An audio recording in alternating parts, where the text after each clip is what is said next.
لمشاهدة المباراة اشترك في القناة واعمل إعجاب.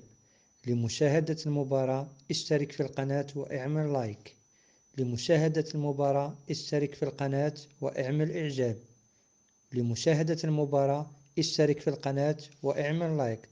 رابط المباراة في صندوق الوصف أو في أول تعليق. رابط المباراة في صندوق الوصف أو في أول تعليق. يستضيف نادي أتلتيكو مدريد نظيره نادي برشلونة يوم الأحد المقبل على ملعب الميتروبوليتانو في الجولة 29 من الدوري الإسباني، وتحمل المباراة أهمية كبيرة في ظل رغبة كلا الفريقين في الحفاظ على مراكزهم بالمقدمة.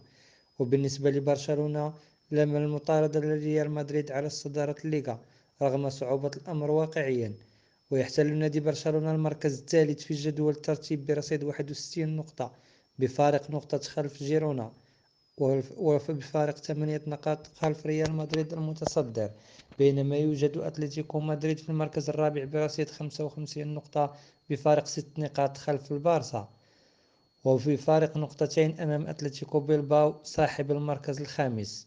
ويمني النادي برشلونة النفس بخسارة أو تعادل الريال وجيرونا في مباراتهما بهذه الجولة، وأن يفوز على أتلتيكو من أجل انتزاع المركز الثاني وتقليص الفارق بينهم وبين الميرينغي، إشعال المنافسة على لقب الدوري حتى الجولة الأخيرة.